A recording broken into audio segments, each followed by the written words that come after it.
বিসমিল্লাহির রহমানির রহিম। হে প্রিয় ভাই,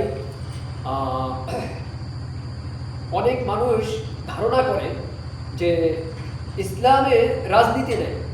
এই প্রিয় ভাই, কে বলছে ইসলামে রাজনীতি নেই? আপনার এই ধারণাটা ভুল। আমি যে কথাগুলো বলতেছি সেই কথাগুলো আপনি একিন দিয়ে আমলের সাথে শুনবেন ইনশাআল্লাহ। আচ্ছা, আপনি বলেন তো, লাদেনের পুতিনকে চিনেন কিনা? সে একজন কিন্তু আপনার রাজনীতিবিদ।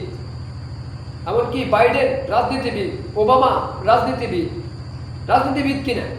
বলেন ভাই, রাজনীতিবিদ। তাহলে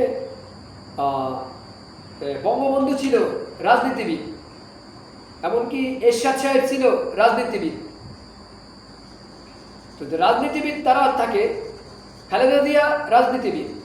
যদি তারা রাজনীতিবিদ থাকে, রাজনীতি হচ্ছে আপনার একটা পলিটিক্যাল একটা পয়েন্ট।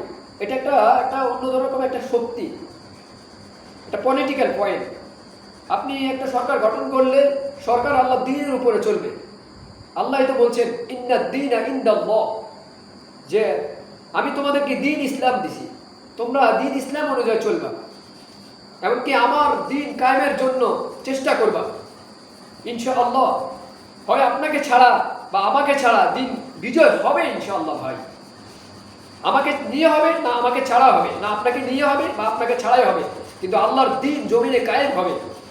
আল্লাহ আমাদেরকে চাইতেছে আমরা কে কি করে আসতে পারি তার কাছে। আল্লাহ আমাদেরকে ডাক দিয়ে নিয়ে চলে যাবে। ভাই, কুল্লু নাফসিন যায়িকাতুল মাউত। এই রাজনীতির কথা যে বলা হচ্ছে যে ইসলামের রাজনীতি নেই, এরা রাজনীতি করছে। আমি যে নামগুলো বলছি এরা রাজনীতিবিদ ছিল। রাজনীতি একটা পলিটিক্যাল পয়েন্ট। তাহলে আল্লাহ রাব্বুল আলামিনের নবী মুহাম্মদ সাল্লাল্লাহু আলাইহি ওয়াসাল্লামও একসময় রাষ্ট্র পরিচালনা করছেন, তিনিও রাজনীতিবিদ ছিলেন। আপনি কেন এটা ভুলে যান? আপনি কেন আপনার মত প্রকাশ করতেছেন?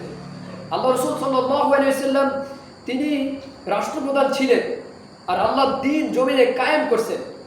আল্লাহ দ্বীন যেভাবে কোরআনে আছে সেভাবে তিনি রাষ্ট্র পরিচালনা করছেন।